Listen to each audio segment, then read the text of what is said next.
الرحيم.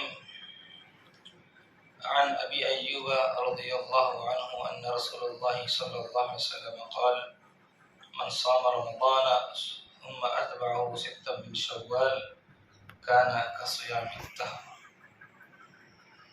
رواہ مسلم۔ عید کے بعد یہ 6 روزے جو رکھے جاتے ہیں ان کی بڑی فضیلت ہے، اور یہ ایک گولڈن چانس ہے، ایک بہترین آفر ہے جس سے مومن فائدہ اٹھا سکتا ہے۔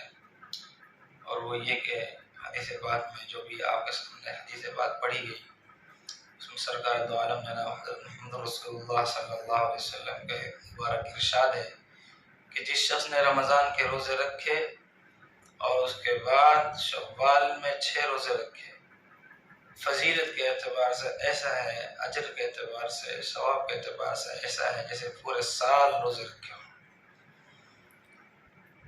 اب آپ اندازہ لگائیے کہ صرف 6 روزے اور اس کی فضیلت یہ ہے کہ پورے سال روزے رکھنے کا ثواب۔ علماء اکرام نے اس کے تحت یہ اصول لکھا ہے کہ چونکہ اللہ تبارک تعالیٰ کے یہاں ایک نیکی کا اجر 10 گنا دیا جاتا ہے، الحسنۃ بعشرۃ امثالها۔ تو جب 30 روزے رکھے تو اس کا 10 گنا جو آپ لگائیں گے حساب تو 10 مہینہ بنیں گے، اور یہ جو 6 روزے ہیں اس کا 10 گنا جب کریں گے تو 2 مہینے بنیں گے۔ اس طرح 12 مہینے کا ثواب آدمی حاصل کر سکتا ہے محض شوال میں 6 روزہ رکھ کر۔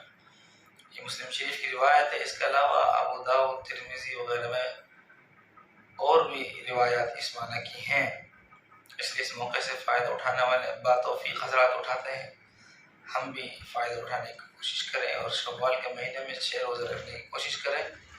یہ بھی ضروری نہیں ہے، جس طرح علماء کرام نے فرمایا ہے کہ یہ ضروری نہیں ہے کہ 6 روزہ ایک ساتھ رکھے جائیں، بلکہ آدمی کو اختیار ہے شروع مہینے میں، درمیان مہینے میں، اخیر مہینے میں، ایک ساتھ الگ الگ کر کے جیسے بھی آدمی رکھے گا یہ فضیلت اس کو حاصل ہو جائے گی انشاءاللہ تعالی۔